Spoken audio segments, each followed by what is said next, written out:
En virage cette semaine, nous avons en studio la camionnette RAM Rebelle. On va surtout évaluer son nouveau moteur.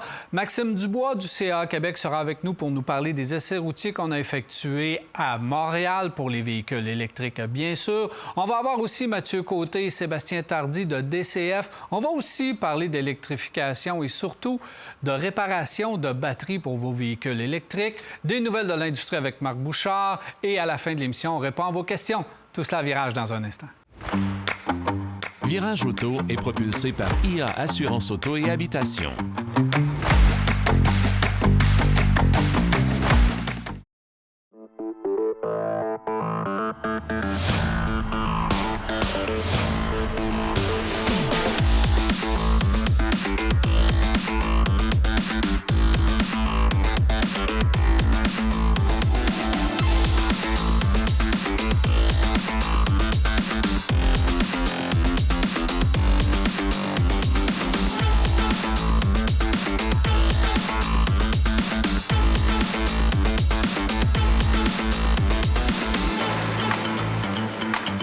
En studio, je suis en compagnie de Marc Bouchard et Jacques. Bienvenue. Salut, messieurs. Salut, Daniel. Ça va bien? Oui, très bien, merci. Salut, bon retour, Jacques. Merci. Oui, merci. Semaine de congé. Oui.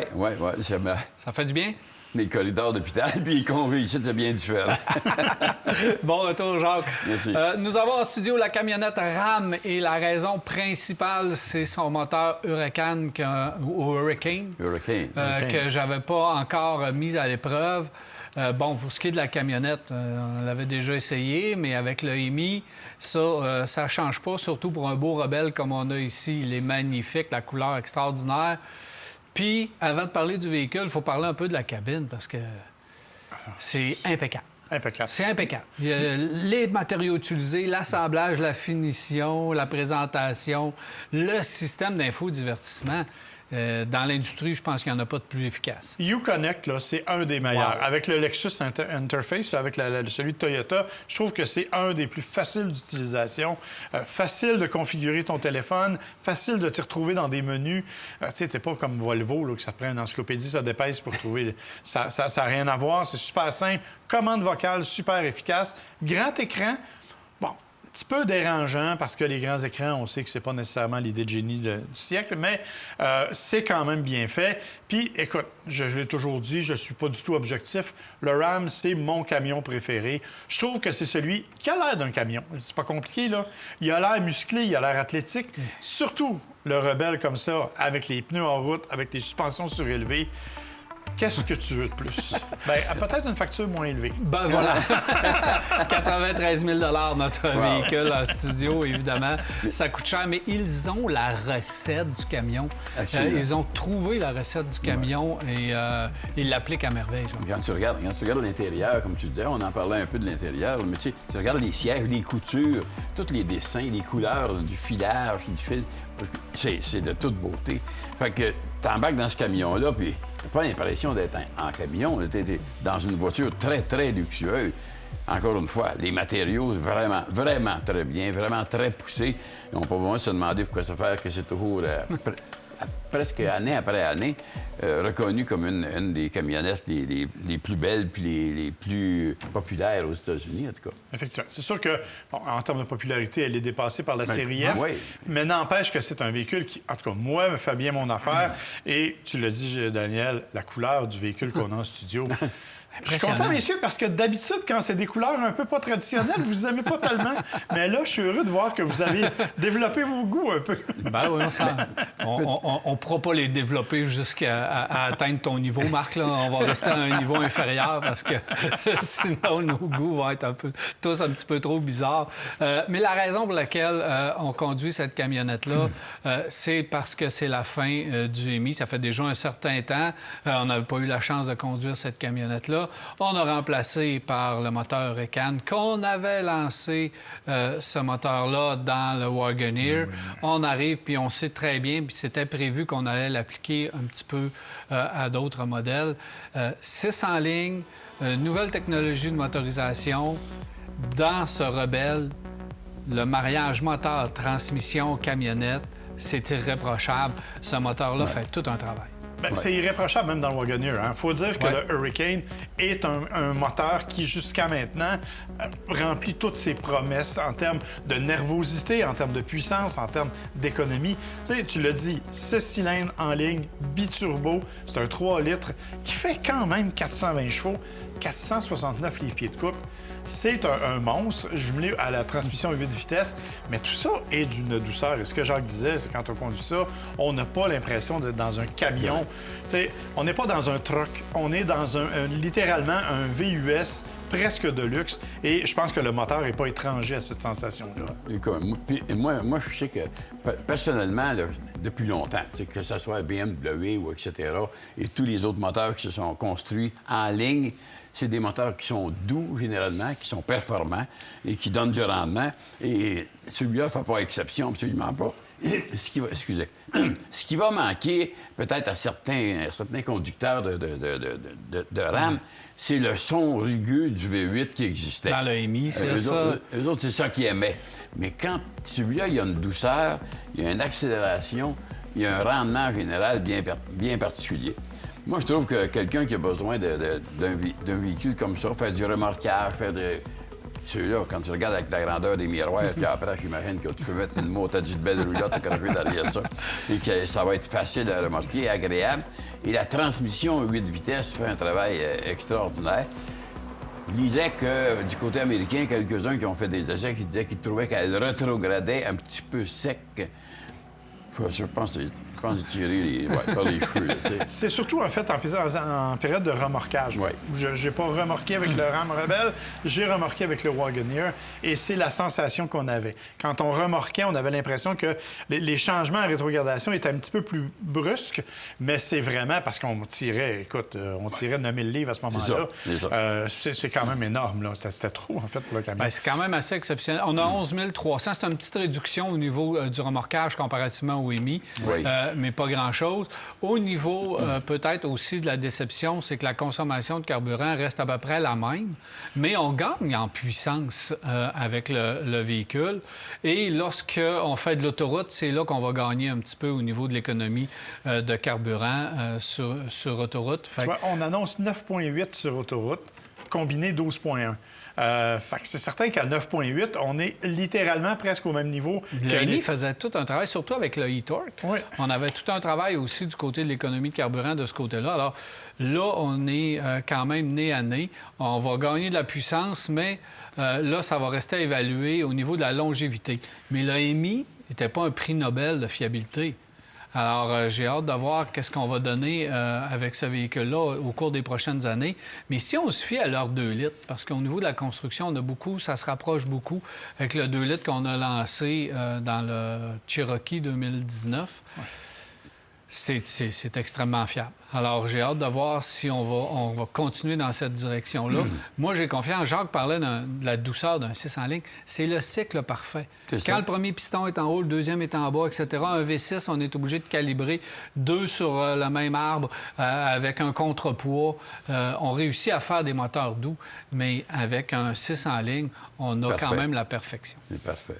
Puis les camions, on parlait du prix qu'on trouvait peut-être élevé, mais il ne faut pas oublier que ce camion-là vient avec un équipement. C'est juste l'intérieur de la boîte, le piton pour baisser la tailgate en arrière, comme on appelle, là, qui est électrique, qui est superbe. Alors, tout ce qu'il y a de monter à bord, bon, c'est certain que si tu prends ça, ça va donner un prix plus élevé. Bien, va chercher un AT4X, va chercher un AT4 chez Ford, les Raptor ou les véhicules équivalents vont être au prix équivalent. Ouais, Raptor est un peu plus puissant, là, par exemple. C'est un autre monde. C'est peut-être le Tremor. Mais effectivement, c'est le Tremor qui est directement le concurrent du Rebel. Et d'ailleurs, je vais en parler un petit peu du Rebel quand même. Le look, la partie avant, comment il se distingue des autres. Ouais. Moi, je l'ai dit et je l'ai répété, ce véhicule-là, à mon avis, c'est un des plus beaux de sa catégorie. Alors, c'est cher, 93 000 là, mais si vous êtes à la recherche d'un camion qui va être agréable à conduire et qui risque d'être plutôt joli et remarqué, ça fait la job. Système de son. Et superbe. Harman Kardon qui a monté à bord. Très bon système de son. Si RAM ou si Stellantis, Chrysler, avait trouvé la même recette dans l'automobile Oui. qu'ils ont trouvé dans la camionnette, la compagnie se porterait beaucoup mieux Sur la aujourd'hui. santé, ouais. C'est incroyable de pouvoir faire des camions de cette qualité-là, d'avoir la recette parfaite, puis dans l'automobile, pas être capable de le faire. On le fait avec Jeep, on le fait avec d'autres véhicules. Le Cherokee, c'est correct, mais on aurait pu appliquer ça à l'automobile, puis on aurait beaucoup plus de succès. Ouais. Merci, messieurs. Plaisir, Daniel. Alors, on s'arrête à virage. Restez là. Au retour, on parle de batterie, de véhicules électriques. Est-ce que c'est fiable? Est-ce que ça se répare? Au retour. Restez là. Car Expert, l'expert carrossier, vous a présenté cet essai routier. Car Expert à la fine pointe de la carrosserie.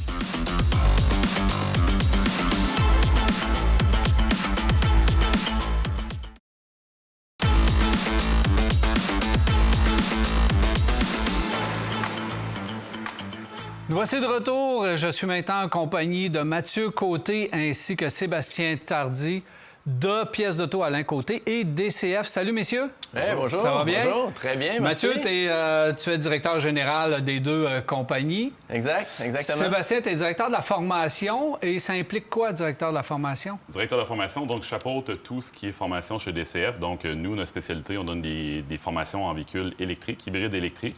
Et en fait, je fais tout, en fait, là, justement, l'assemblage des formations pour DCF. Donc, on fait de la rédaction de formation, on planifie les calendriers. Et en fait, là, je donne des formations aussi pour des formateurs. Donc, on a des formateurs un petit peu partout qu'on est en train de déployer. Là, donc, on est en démarrage de tout ça. Mathieu, je reviens à toi dans un instant. Mathieu, beaucoup de choses. D'abord, merci d'être là, messieurs. C'est vraiment le fun d'être ici et de parler quand même un peu du secteur électrique. Mais Mathieu, tu me définis les deux compagnies pour lesquelles tu es directeur général. D'abord, Pièces d'auto Alain Côté, on connaît ça un petit peu plus. Oui, on a fêté nos DCF. 30 ans l'année passée. Pièces d'auto Alain Côté, une belle fierté. Ben oui, j'étais sur place d'ailleurs, c'était fantastique. Et DCF, tu as décidé de lancer aussi cette nouvelle division. C'est quoi la mission de cette nouvelle division? DCF, la mission, c'est de favoriser la transition vers le véhicule électrique. Dans tous les aspects, en fait. Puis ça provient d'un désir d'appuyer notre clientèle de Pièces d'auto Alain Côté initialement. On fait des partenariats avec nos clients, puis je pense que dans tous les changements qui arrivent dans le marché, dans le domaine de l'après-marché automobile, il faut qu'on soit là pour eux autres. Fait que, en voyant le véhicule électrique arriver, nous autres, c'est sûr qu'on s'est dit, il faut qu'on les aide, il faut qu'on fasse évoluer tout ça, faut qu'on donne confiance aussi aux particuliers, aux propriétaires de véhicules électriques de faire réparer leurs véhicules. De dire qu'ils vont être accompagnés. Chez les ateliers de l'après-marché, entre autres. Là. Fait que de fil en aiguille, on a fait beaucoup de contacts là-dedans, dont Sébastien qui est arrivé dans l'entreprise là, tout récemment. Ce qui fait qu'on développe une boîte à outils pour les ateliers mécaniques, pour plein d'intervenants là, dans le marché de l'automobile. C'est vraiment une boîte à outils complète pour les appuyer, là, pour qu'eux autres puissent faire des réparations en toute sécurité, selon toutes les normes qui sont en place présentement. Bien, c'est ça un peu le défi, Sébastien. C'est un peu ton rôle parce que, avant de parler vraiment de réparation de batterie, il y a tout l'équipement qui vient aussi avec, donc que vous pouvez fournir aux ateliers. Exact. Et aussi toutes les nouveautés et comment travailler tout le système d'électrification du véhicule. Là. C'est pas évident. Non, c'est pas évident. Puis c'est tout nouveau, en fait, là, justement, pour les techniciens dans les ateliers de venir s'approvisionner, en fait, là, approvisionner ça, en fait, là, justement, dans le marché. Puis c'est sûr et certain que nous, on voulait être sûr et certain que le lien entre le client et, en fait, les ateliers soit fait, en fait, là, facilement. Donc, nous, on veut former le maximum de gens possible. Puis nous, on a développé, en fait, une clinique d'information, justement, qui, en fait, là, va former les clients à l'adoption d'un véhicule électrique, comment, en fait, là, justement, le véhicule fonctionne au quotidien, les bornes de recharge et tout, pour qu'après ça, ils nous disent, bien, moi, je fais réparer mon véhicule à telle place, dans tel garage, pour qu'on soit capable de former cette personne-là. Bon, rentrons dans le vif du sujet parce que ici, à Virage, évidemment, on a plusieurs questions du public. Et la question du public qui revient le plus souvent, les batteries, ça va-tu durer longtemps? J'achète pas de véhicule électrique parce que, bon, une fois que la batterie est finie, le véhicule est fini, ça coûte cher remplacer des batteries, ça brise des batteries. Faites-moi le plan de ça là, au niveau de l'électrification et de la crainte du public. Parce que des batteries, est-ce que ça se répare? Est-ce que ça se remplace? Est-ce que ça se recycle? Bien, en fait, toutes ces réponses sont vraies, en fait. Là. Donc, nous, on veut, en fait, là, rassurer les clients, justement, parce qu'il y a eu beaucoup de mythes urbains qui ont circulé, malheureusement, dans ce beau monde-là des véhicules électriques. Puis nous, on veut venir, justement, démystifier tout ça. Donc, effectivement, il y a certains manufacturiers, longtemps, qui ont dit que si une petite pièce à l'intérieur de la batterie brise, il faut changer l'entièreté de la batterie. Ouais. Moi, je vois ça comme un moteur à essence. Là. Donc, au début, on remplaçait l'entièreté des moteurs à essence et au fil du temps, depuis des années, on répare les moteurs à essence. Donc, on change en fait un piston, un cylindre. Puis dans les batteries, pour nous, c'est la même chose. Là. Donc, on forme pour le diagnostic de ces véhicules-là en premier lieu. Donc, qu'est-ce qu'on donne dans nos salles de classe pour qu'après ça, en fait, là, au fil du temps, les tests soient faits sécuritairement avec les bons équipements de sécurité. Par la suite, que la batterie, justement, si ça dépasse l'expertise de l'atelier, en fait, qu'elle soit envoyée chez nous par la suite pour qu'on fasse un reconditionnement complet. OK, vous pouvez le faire directement chez vous. À date, les batteries, est-ce que ça se dégrade rapidement? Est-ce que les batteries, c'est fiable? Est-ce que ça brise tant que ça, ces batteries-là? Donc, à venir jusqu'à maintenant, c'est quoi votre diagnostic au niveau de la batterie de véhicules électriques en général? Moi, qu'est-ce que je réponds à cette question-là? C'est que ça ressemble beaucoup, en fait, à la durée de vie d'un moteur à essence. Donc, souvent, en fait, là, ça va... les batteries sont faites pour durer 500 000 km et plus. Là, en fait, là, c'est qu'est-ce que le manufacturier annonce souvent pour leur véhicule. Est-ce que ça a été ça pour tous les véhicules au fil du temps? Non. En fait, on a eu des véhicules, en fait, des véhicules laboratoires, qu'on va dire. Donc, les premiers véhicules en 2010, 2011, 100% électriques. On a eu des véhicules à très faible autonomie avec des très mauvais systèmes de refroidissement. Ça a créé, en fait, là, justement, de la dégradation un peu plus rapide. Plus que le temps avance, en fait, là, on parle de 2020 et plus, puis plus que les véhicules, les batteries vont être durables et fiables dans le temps, c'est sûr et certain. Puis plus que ça va, puis plus aussi que les pièces sont disponibles à l'intérieur des batteries pour les réparer. Est-ce que, donc, garder un véhicule, acheter un véhicule électrique et vouloir le garder longtemps, c'est viable aujourd'hui puis c'est faisable? Absolument. Donc, absolument, parce que nous, en fait, justement, on est capable de venir dire aux propriétaires, probablement, ça passe tout le temps par eux, de dire que, dans le fond, on peut servir du véhicule électrique de telle façon. Donc, je donne un exemple. Un des mythes urbains qu'on entend, c'est de tout le temps recharger la batterie à 100 %. Est-ce que ça brise la batterie? La réponse est non, ça ne brise pas la batterie. Est-ce que la durée de vie va être aussi grande une personne qui recharge tout le temps à 100 % qu'une personne qui va recharger à 90? La réponse est non. Donc, est-ce que quelqu'un qui fait beaucoup de charge rapide, on parle d'au-dessus de 20 % de charge rapide, est-ce que la batterie va durer aussi longtemps? La réponse est non. Fait que en fait, on demande aux clients justement leurs besoins, dans le fond, reliés en fait aux véhicules qu'ils vont acheter, puis on va les enseigner justement à bien l'utiliser au quotidien pour qu'après ça, on ait le maximum de durabilité. C'est comme un moteur à essence qu'on ne change pas l'huile, en fait, c'est la même chose. Exact. Pratico-pratique en ce moment, là, ce qui est défectueux dans le marché, qu'on voit passer chez nous, c'est qu'on a un approvisionnement, nous autres, en batterie. Puis qu'une batterie d'un modèle X, mettons, on peut avoir plusieurs exemplaires. On va en prendre ce qui est bon dans chaque exemplaire. On va faire une bonne batterie avec ça qu'on va pouvoir remettre dans le marché. Sur le marché. Tout ce qui reste, on va pouvoir le recycler avec d'autres partenaires. Bien, justement, parlons-en du recyclage parce qu'une batterie de véhicule électrique que vous retirez de la route ne s'en va pas au dépotoir. Là. Elle est recyclée. Oui. Puis il y a plusieurs façons de le faire. Oui, exact. Nous, on parle de 3 vies utiles d'une batterie. Donc, la première vie utile, nous, on va tout le temps essayer au maximum de remettre la batterie dans une voiture. C'est qu'est-ce qu'on veut, en fait, remettre le maximum de voitures sur la route. Donc, on va avoir des pièces, en fait, là, justement, qu'on va récupérer de batteries que les cellules étaient complètement finies, en fait, pour réparer des batteries. Si les cellules, en fait, sont trop dégradées pour remettre dans un véhicule, on parle d'au-dessus de 30-40 % de dégradation, on va être capable, en fait, de vendre ces blocs de cellules-là qu'on peut voir ici, en fait, là, pour mettre dans une unité de chalet, en fait, qui n'ont pas d'électricité. Donc, on est capable de remplacer des batteries à acide plomb par ces batteries-là qui contiennent vraiment beaucoup plus d'énergie.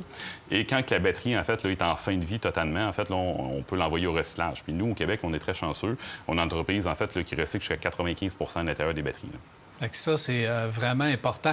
Beaucoup de choses à dire encore une fois. Oui, on n'a pas parlé de l'aspect sécurité. L'aspect sécurité qui est là avec les équipements. Parce que on s'entend, il y a eu des dangers à travailler là-dedans. Fait que, entre autres, la formation, mais il faut donner accès à tous les items. Puis ces items-là, ce qui est méconnu, c'est qu'il faut qu'ils soient recertifiés régulièrement.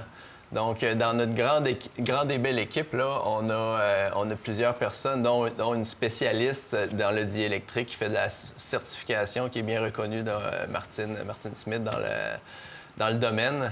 On a une unité mobile qui se promène à travers la province, fait qu'on s'ennuie pas. Vous travaillez vraiment dans le 360 de la batterie. On va sûrement se reparler, messieurs. Mathieu Côté, Sébastien Tardy, merci beaucoup d'être passé à Virage, Merci, messieurs. c'est apprécié, merci. Alors voilà, on s'arrête et on revient à Virage.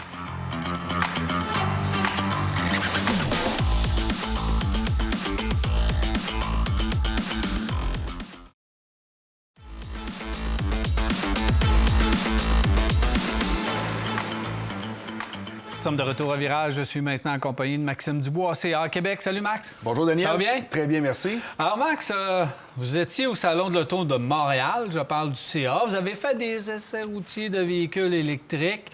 Comment ça s'est passé? Bien, on a récidivé encore une fois. Ça fait 10 ans qu'on fait ça déjà. Puis l'intérêt est toujours là. C'est quand même impressionnant. On est bien content, encore une fois, d'offrir cette belle possibilité-là aux visiteurs qui viennent faire un tour au Salon de l'Auto. Belle édition. Vraiment intéressante. On avait un super choix, 25 véhicules. On avait évidemment des choix, on va appeler ça un peu plus terre-à-terre, un peu plus logique. Des Chevrolet Equinox, des Kia V6, des Toyota BZ4X. Et c'est parfait parce qu'il y a beaucoup de gens qui s'informent, qui veulent acheter, qui envisagent ces véhicules-là. Ça a été qui, les véhicules vedettes? Ah ben écoute, on a eu de la vedette. On a eu aussi même une sélection de camions, Silverado, Sierra et Lightning. Donc, la possibilité d'essayer les 3 camionnettes, on va dire très populaires aussi, du côté de l'électrique. Mais on a de la nouveauté. Et de la nouveauté... Évidemment, ça vole la vedette. Là, on a eu une Cadillac optique. Oui, le lyrique est là, mais l'optique est quand même intéressant. Un nouveau joueur qui vient peut-être brouiller un peu les cartes. C'est quand même assez intéressant. Dodge Charger Daytona. Avons-nous besoin de dire que ce fut une énorme vedette? GMC Hummer électrique, évidemment, c'était incroyable. Lucid Air était là. Oui, alors ça, c'était vraiment intéressant d'avoir le constructeur californien qui était évidemment sur les étages. Qui devait faire fermer Tesla? Ça n'arrivera pas. On va attendre. Ça n'arrivera pas, je peux te le dire. Puis on a Polestar, évidemment, le modèle 2 qu'on connaît depuis un bon bout de temps, le 3, mais aussi le 4. Alors ça a été vraiment très intéressant. Je te dirais, là, c'est vraiment dans les plus populaires. Pour te dire une idée, le deuxième samedi du salon, on a fait un record absolu. On a fait 307 essais juste dans cette journée-là. Ce qui veut dire qu'au total tout, 3000... Ça va me prendre des lunettes, je pense. 3577 personnes ont participé aux essais routiers pour 1800... c'est du monde, c'est du monde. 1834 essais au total tout. Oh oui, c'est vraiment une superbe année, une année record. Okay. Ce qui me chicote, c'est au niveau des questions. Est-ce que vous avez des questions, des craintes de la part des gens qui embarquent dans l'auto, qui essayent l'auto électrique? Quelles questions reviennent le plus souvent? Bien, au départ, on avait fait cette activité-là justement pour démystifier un peu. Alors, est-ce qu'on grelotte? Est-ce que c'est-tu vrai que si, dans un véhicule électrique? Comment ça fonctionne? Combien on perd l'hiver? Voilà. Et ça revient encore, ces questions-là, mais de plus en plus, les gens vont regarder, parce que là, il y a un choix. On vient d'en parler. Il y a du choix dans toutes les catégories, pour tous les prix aussi, pour tous les goûts. Et là, ça devient de plus en plus serré pour ajuster, pour aller selon nos exigences, nos besoins aussi. Mais les questions reviennent encore avec les questions d'autonomie, savoir qu'est-ce que je dois choisir comme véhicule. Mais là que c'est le temps de faire ses propres devoirs.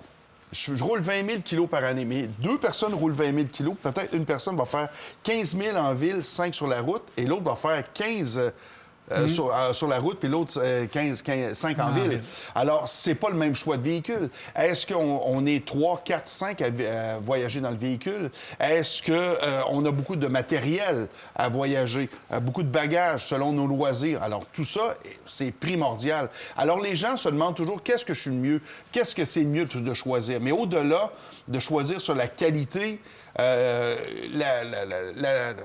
l'autonomie, bien, c'est de regarder aussi le véhicule proprement dit, comme pour un véhicule à essence. C'est là que c'est important de faire ses devoirs. De choisir le bon véhicule selon ses besoins. C'est primordial. Mais la crainte d'autonomie, j'imagine que c'est la question numéro 1. L'autonomie totale et l'autonomie en hiver, évidemment, par temps froid, c'est toujours la crainte. Ça revient encore énormément. Les gens veulent savoir qu'est-ce qu'on est capable de faire pour contrer ça.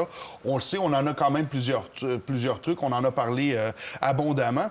Mais c'est aussi de savoir comment on peut recharger. La recharge publique et aussi à la maison fait partie des grosses, des grandes questions. Oh, oui, tout à fait. Le choix de la borne. Et là, c'est important de regarder aussi. Est-ce que la borne sera à l'extérieur? Est-ce que ce sera à l'intérieur? Est-ce qu'éventuellement, ce sera pour 2 véhicules électriques? Si on n'a pas la possibilité de pouvoir se recharger à la maison, est-ce qu'on peut le faire facilement dans la rue ou au travail?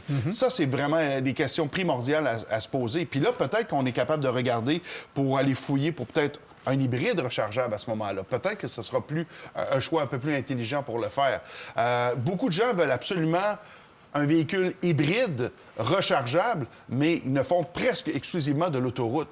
Alors là, lorsque la batterie vient à plat, on roule en hybride classique, mais le véhicule est plus pesant qu'un hybride classique, justement.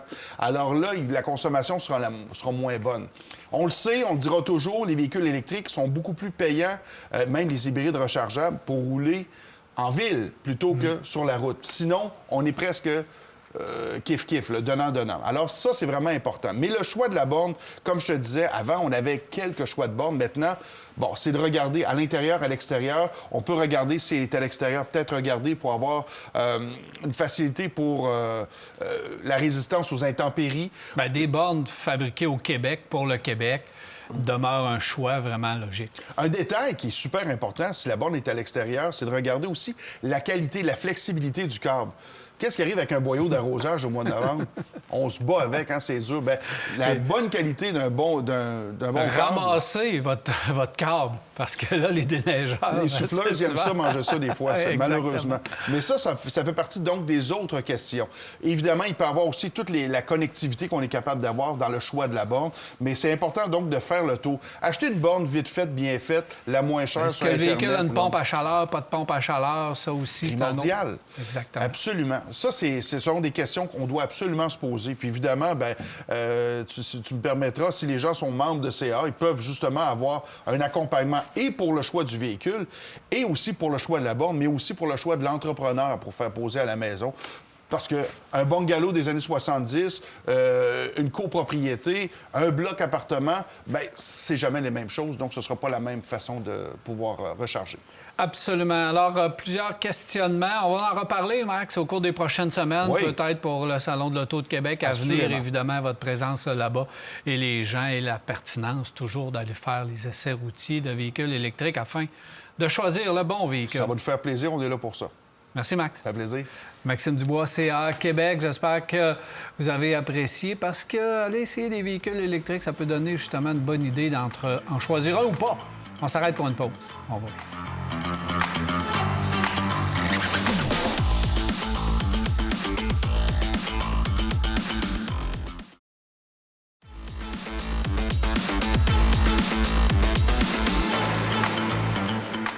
Nous sommes de retour et c'est le temps des nouvelles de l'industrie avec Marc Bouchard. Marc, tu commences avec quoi? Avec Infiniti. Oh! Oui, bien Infiniti, ils ont annoncé, en fait, qu'ils étaient pour abandonner les modèles QX50 et QX55. Ah. Donc, 2025, c'est la dernière année. Les modèles vont être disponibles jusqu'à la mi-année 2026 à peu près. Ça s'inscrit dans un plan assez global de modification pour Infiniti. Alors moi, ce que j'ai fait, c'est que j'ai écrit au responsable des communications pour dire, est-ce que c'est vrai? Sa réponse est étonnante. Infiniti est en train de faire la renaissance de ses produits avec l'intention de lancer un modèle nouveau chaque année au cours des 4 prochaines années, équipé de groupes à combustion ou électrique. Donc, du côté d'Infiniti, on est loin d'abandonner le marché parce qu'on sait que les ventes n'ont pas été très élevées. Et donc, on va s'en venir avec des modèles électriques et des modèles à combustion. On aura aussi un QX60 qui est actualisé cette année. Il y aura aussi un QX80 Sport. Je sais pas trop c'est quoi un QX80 Sport parce que c'est comme un autobus scolaire avec un look sportif, mais en tout cas. Donc, il y aura ça. Et il y aura bien sûr d'autres choses. Donc, Infiniti est quand même sont en train de revoir leur catalogue, mais je suis étonné que le QX50 et 55 disparaissent parce qu'à mon avis, c'était les véhicules les plus abordables de la gamme. Ben oui, les véhicules dans le marché populaire. Là, si tu enlèves ces véhicules-là dans le sport utilitaire intermédiaire, tu t'en vas où, là? Parce que le 60 et le 80, tu t'en vends pas, là. Bien, Ou presque pas chez nous, pas. Là. Donc, ils en vendent moins chez nous. Ça, c'est certain. Et ces véhicules-là, même s'ils ne sont pas extrêmement populaires parce qu'Infiniti est absent, mais ça reste que c'était des bons véhicules, belle technologie de moteur, nouvelle technologie unique de moteur. D'ailleurs, à compression variable, c'est pas tous les jours qu'on voit ça. Tout le monde s'attendait à une catastrophe alors que c'est des moteurs qui sont très fiables, moins économiques qu'on s'attendait, mais ça reste que c'est des bons moteurs. Alors, on aurait dû en profiter pour peut-être annoncer un remplacement de véhicules dans cette catégorie-là avant d'annoncer la fin de ce véhicule-là. Moi, je pense que la situation de Nissan financière actuelle oblige peut-être certains reports de Dans l'électrification, Nissan s'en vient avec du prolongateur d'autonomie. Oui. Il faut s'attendre à la même chose dans Infiniti. Exactement. Dans la série des mystères de la vie, Volkswagen, qui nous a présenté, rappelle-toi, au Salon de l'Auto de Montréal, la magnifique ID7, Oui. qui ne viendra pas en Amérique du Nord. Alors, Volkswagen vient d'annoncer effectivement que la grande berline ne serait pas commercialisée en Amérique du Nord. Elle est réservée à l'Europe pour le moment, même si on l'a présentée partout dans les salons récents. Partout dans le monde. Donc, écoute, ça va pas bien du côté de chez Volkswagen, hein, on va se le dire. L'année 2024 a été difficile avec la ID4. Actuellement, le ID Buzz, dans certains coins, on est obligé d'arrêter de les livrer parce qu'il y a des problèmes avec les portes qui ouvrent, comme le ID4 le faisait. On abandonne le ID7 et Volkswagen a annoncé qu'il n'y aurait pas de nouveaux modèles électriques avant 2026. Non, donc, on va devoir attendre quand même. Exact. Mais c'est pas ça qui m'intéresse, moi, c'est qu'est-ce qu'on va avoir à vendre. c'est Parce ça, que le problème. même Il y a rien. l'avenir de la Jetta est incertain. Effectivement. On ne sait pas qu'est-ce qui arrive avec la Jetta. Est-ce qu'on va avoir à vendre l'an prochain du Taos et Taos Tiguan. d'Atlas? Taos Tiguan. Atlas. Donc, Peut-être. ce seraient les trois modèles qu'on va... Ouais. Bon, le Buzz, ID4 vont probablement continuer, là, mais il reste que... On a de la misère à nous arriver en Amérique du Nord avec un plan clair ou avec des modèles, une constance. Mais là, moi, On l'abandon va de se la placer. J'imagine qu'on va... C'est trop gros, c'est trop puissant, Volkswagen, pour rester comme c'est là actuellement. Je comprends pas. Parce Même qu'en en Europe, communication, c'est difficile. On n'est pas capable d'avoir la réponse. On a de la misère à avoir les véhicules de presse. Tu sais, le ID Buzz, là, il est gelé. Ouais, il est on gelé peut à même cause pas le de- conduire. Fait que, tu sais, faut se restructurer un petit peu. Cette compagnie-là a besoin de... ouais, d'un petit peu de vent. Ouais, mais c'est bon. pas- Puis je reviens tout le temps à ça, puis c'est pas le point aujourd'hui, là. Le Dieselgate, les problèmes de diesel refait a mal. complètement chamboulé cette compagnie-là de A à Z. Totalement. Totalement. Totalement. Dans la série des compagnies chamboulées Alfa Romeo, qui, on sait, va abandonner certains modèles, dont la Giulia, qui est pourtant une berline absolument spectaculaire, mais elle va revenir. Et toi qui aimes les changements de cette nature-là, tu vas être content.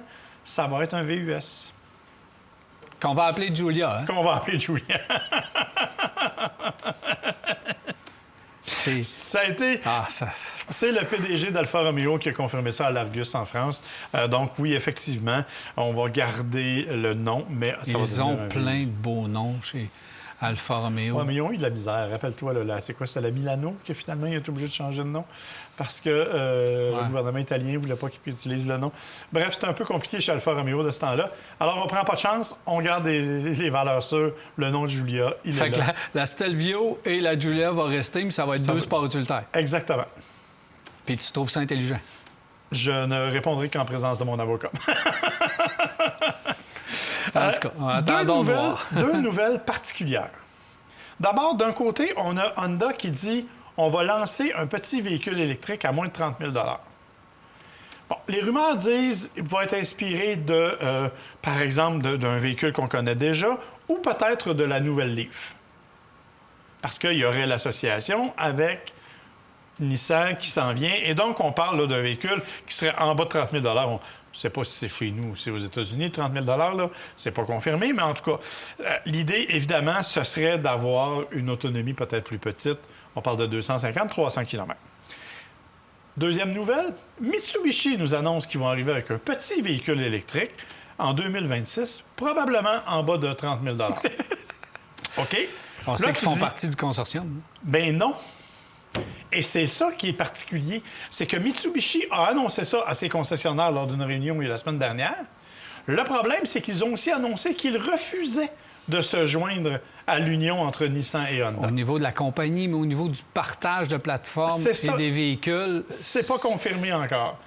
Alors, parce qu'ils disent bien que ça va être un truc indépendant puis que ça sera pas à partir de ça. Alors, je t'avoue que c'est un peu particulier comme... Parce que les deux sont arrivés à peu près en même temps. Mais actuellement, on travaille ensemble. Ben oui, je sais. On travaille bien. déjà ensemble, donc probablement que le véhicule est déjà développé pour, c'est sûr, pour l'Alliance. Là. Exactement. Donc peut-être qu'au niveau compagnie, on se joindra pas, mais on va peut-être le faire pour les produits. Je trouvais que l'idée était quand même particulière. Et enfin, une dernière petite nouvelle dont je veux absolument te parler. Tu te souviens du Dakota? Oui. Bien, il va renaître de ses cendres. On n'est pas certain qu'il va s'appeler Dakota, mais ça fait longtemps que Stellantis nous promet une camionnette. Ben, depuis qu'on a fait la division RAM, il y a belle lurette. Exactement. Donc, on nous promettait un petit camion. Là, ça a été confirmé. Ça va arriver. Évidemment, on n'a aucun détail, ni sur la date d'arrivée, ni sur le type de motorisation, ni sur rien. Mais on a confirmé qu'il y aurait une camionnette intermédiaire. Imagine un Dakota prolongateur d'autonomie. Hey, ça serait... Bang, on viendrait Ouais. se mettre au haut du marché. Exactement. Voilà, mon cher. Merci, Marc. Ça fait plaisir. Restez là, au retour, on répond à vos questions. Ce segment est une présentation du réseau des garages recommandés CAA Québec et de B-Lepage Autoservice. Visitez caaquebec.com pour trouver votre garage.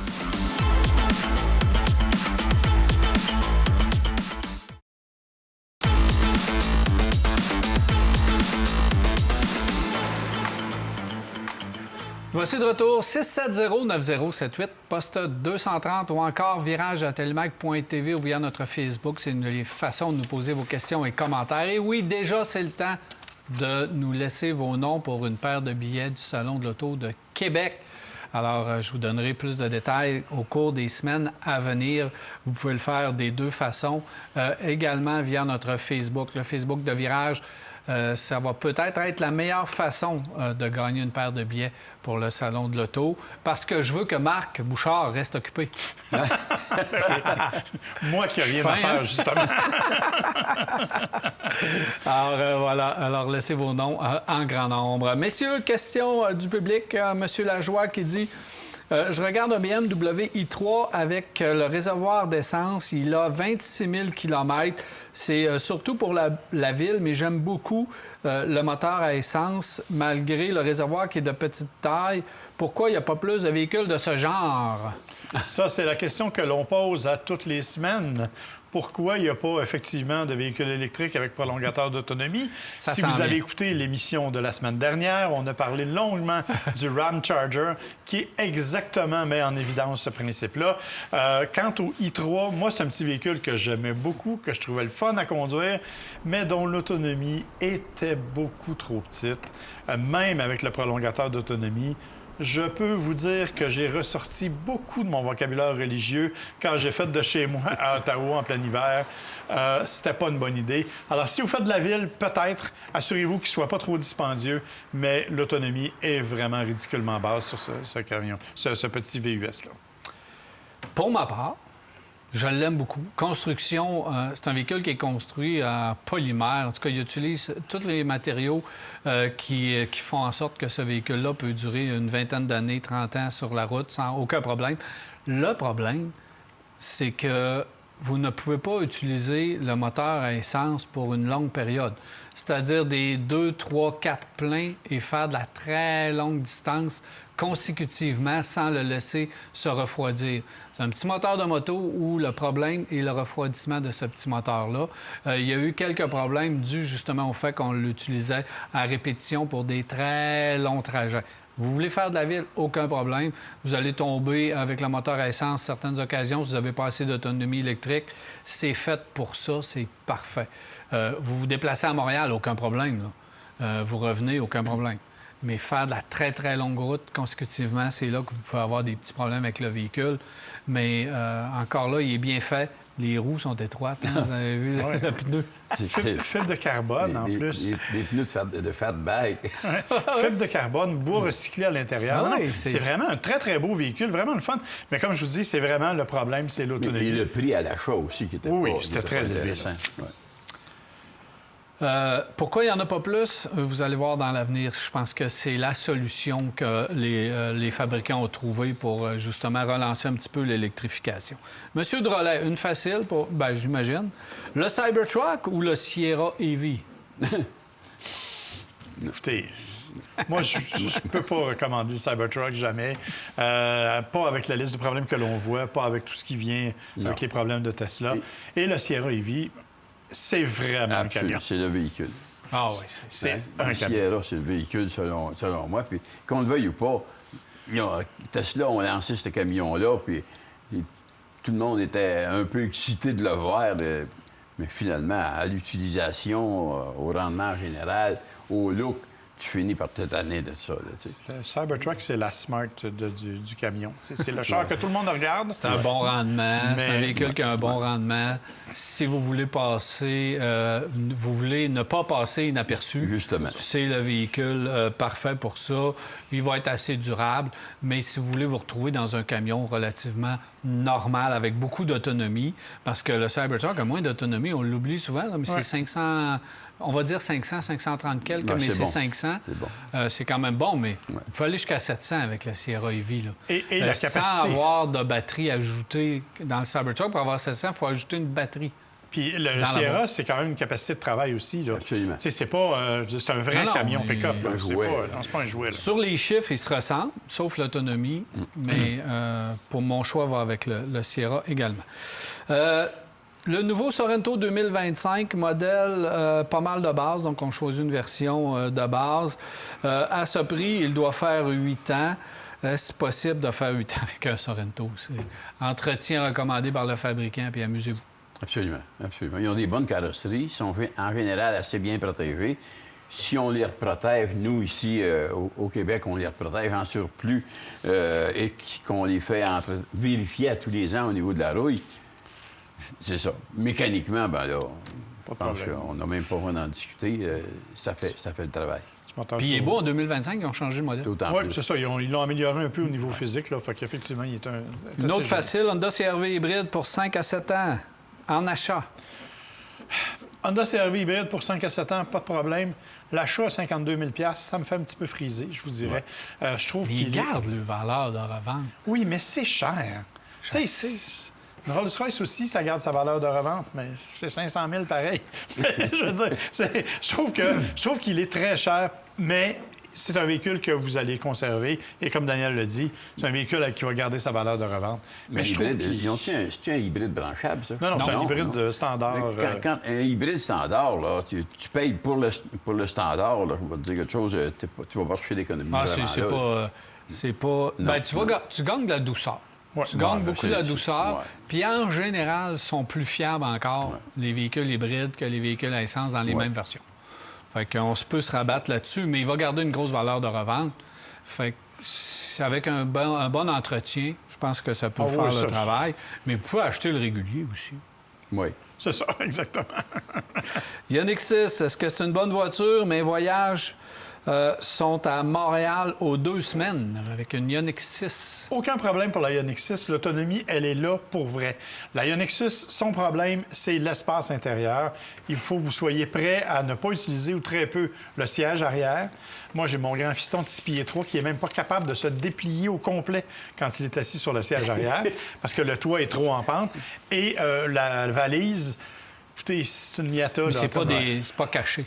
Non. C'est pas des défauts Non. cachés. Non, pas du tout. C'est très ouvert. Mais ce que je vous dis, c'est qu'il faut être prêt à vivre avec ça. Si ça vous convient, le véhicule lui-même, il est agréable à conduire. L'autonomie est là sans problème. Dû Puis, à à l'avant- l'aérodynamisme, c'est la voiture à choisir pour faire de la route. Oui, Hey, effectivement. Montréal, aux 2 Quelqu'un semaines. qui fait justement le trajet que lui dit fait, il va accumuler du kilomètre-heure.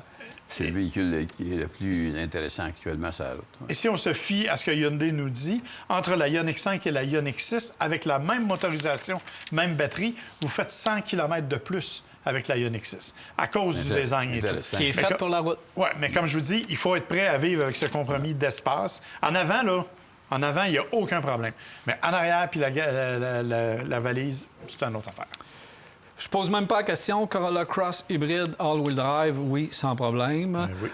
Autre question. Démarrage à froid, puis dans les dernières semaines, on y a goûté. Là. Démarrage à froid, est-ce que je dois couper le chauffage avant de démarrer mon véhicule?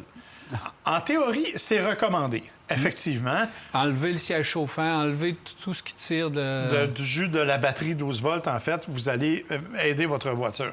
Cependant, je vais être franc avec vous, il y a à peu près personne qui fait ça quand on fait un démarrage à distance. Mais non. Tout est en marche, puis c'est ça l'objectif. Vous ne voulez pas sortir pour aller le repartir.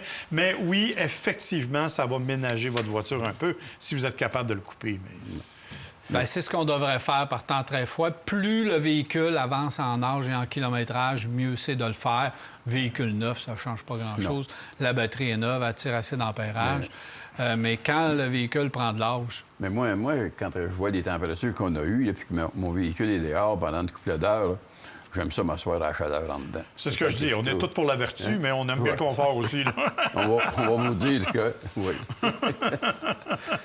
Vous voyez, vous avez le choix. Là. Vous faites les bonnes choses ou vous avez une mauvaise influence de la part de nos Si tu veux vivre vieux, c'est ça. Merci, messieurs. Plaisir. Alors voilà, c'est déjà tout pour Virage. J'espère que vous avez apprécié. On se revoit la semaine prochaine pour un autre Virage. D'ici là, passez une bonne semaine.